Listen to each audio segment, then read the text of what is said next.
Good evening. I'm Haley Ficuciello, Senior Correspondent for Englebrook Independent News. Tonight, we take a closer look at what is rapidly becoming one of the most closely watched international public health stories of 2026, the Hantavirus outbreak linked to the Dutch flag expedition cruise ship, the MV Hondius. Now, before we begin, let's make something very clear. There should not be any panic. There should be awareness. There should be scrutiny, and there should absolutely be accountability. Because after what world experienced during the COVID-19 pandemic, many Americans no longer blindly trust international health organizations, political talking points, or carefully managed press conferences telling the public everything is under control. And frankly, they have every reason not to. Tonight, we separate facts from fear, and we ask questions many of Americans are now asking themselves. Could this become something larger? Did officials respond fast enough? And why are pharmaceutical markets suddenly reacting so aggressively? The origin of the outbreak. The outbreak, now under international monitoring, began aboard the luxury expedition cruise ship MV Hondius, operated by Dutch-based Ocean-Wide Expedition. The ship had departed South America and was traveling through the Atlantic after operating near Argentina, an area known to contain Andes strain of hantavirus, one of the few hantavirus strains believed capable to limit human-to-human transmission. According to the World Health Organization, multiple passengers aboard the vessel developed severe respiratory symptoms during the voyage. International reports identified at least 7 suspected or confirmed cases, including multiple deaths. As of the broadcast, 3 passengers reportedly died, multiple others became seriously ill, at least 2 Americans later tested positive after evacuation. More than 100 passengers from over 20 nations required international reparation and monitoring. Health authorities now believe the virus involved is the Andes hantavirus strain, a rare subtype of the difference from the traditional hantavirus infection because limited person-to-person spread may occur through prolonged close contact. That distinction critically is important. Traditional hantavirus infections are usually contacted by rodent urine, saliva, or droppings. But Andes virus changes the equation, and that is precisely why governments across the world reacted so aggressively once the strain was confirmed.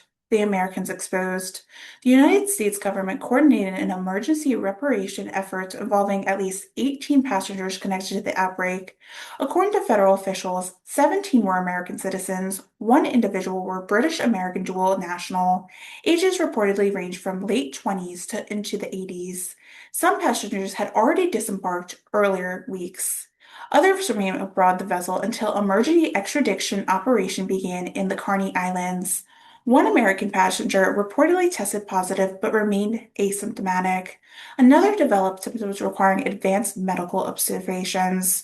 Health officials say the symptomatic American was transported to Emory University Hospital in Atlanta, Georgia, one of the nation's highest level infectious disease contaminated facilities. The Nebraska quarantine operation. Most of the Americans connected to the outbreak were flown into Nebraska, specifically the University of Nebraska Medical Center in Omaha.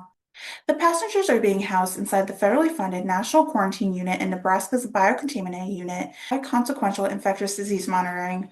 Reports indicate 16 Americans are currently under observation there. Monitoring periods could last up to 42 days. Strict containment measures, including HEPA infiltration systems and specialized isolated procedures. The Nebraska facility became nationally known during the previous infectious disease crisis, including Ebola monitoring operation. And now, once again, it sits at the center of the global disease response efforts, the Southern New Jersey connection. Now, this next part hits closer to home for us here in New Jersey. According to reports emerging over the weekend, 2 Southern New Jersey residents are now being monitored after reportedly coming into contact with individuals connected to the outbreak while aboard the international flight. At this time, their names have not been publicly released. Officials say the exposure appears connected to the airline connected involving the travelers tied to the cruise ship. No confirmed infections involving New Jersey residents have been announced publicly, but this development demonstrates exactly why health officials move rapidly to quarantine exposed travelers. Modern air travel changes everything. Some exposed on the ship near the Carney Islands can potentially be sitting in an airport terminal in New Jersey less than 24 hours later.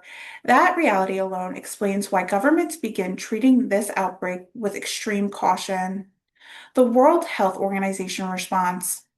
Now let's discuss the World Health Organization because many Americans remember exactly what happened during COVID-19. At least WHO officials publicly maintained that the overall risk of the outbreak remained low.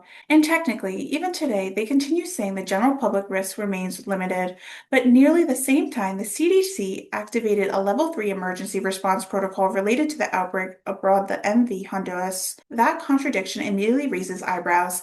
If the public shouldn't worry, why activate an emergency operation? Why initiate international quarantine? Why mobilize biocontaminant units? Why begin multinational contact tracing?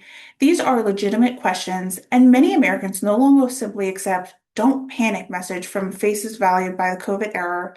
During the early stages of COVID-19, the WHO faced enormous criticism over the conflicting public guidance involving international travel, mask usage, transmission risks, and the origin of the outbreak itself.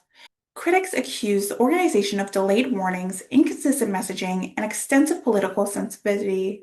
Those criticisms fundamentally damage public trust, and because of the history, every statement the WHO makes is being viewed through a far more skeptical lens.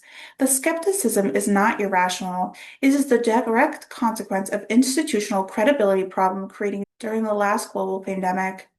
Could this become the next pandemic?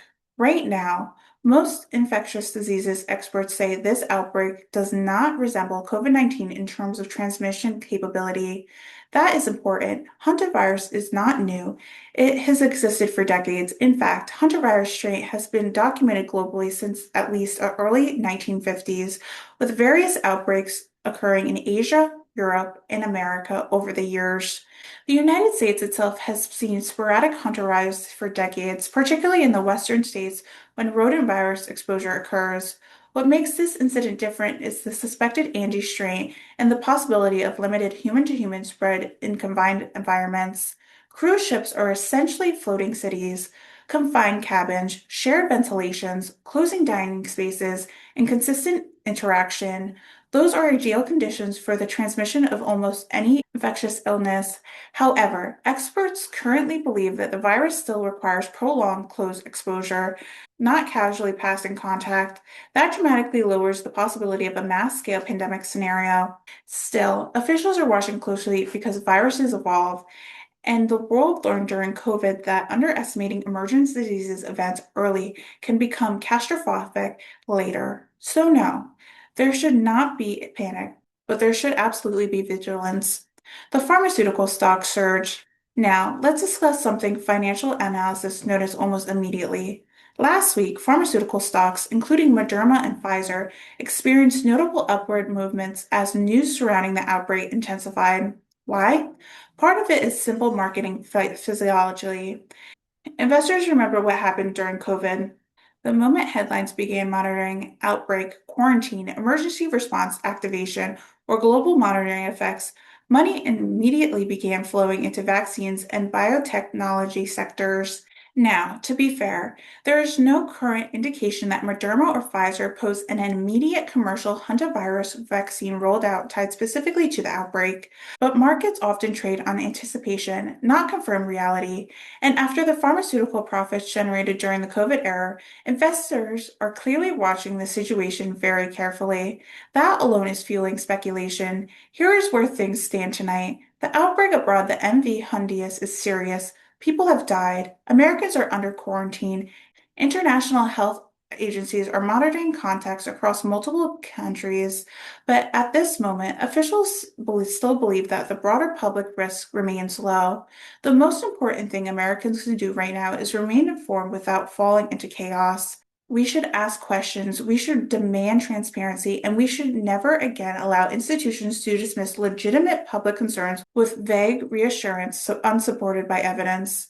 COVID changed the relationship between government, health organizations, and public forever. That trust must be earned back, not assumed. And as this story continues developing, Englebrook Independent News will continue following every major update carefully, factually, and independently. For Englebrook Independent News, I'm Haley Ficuciello. Good night.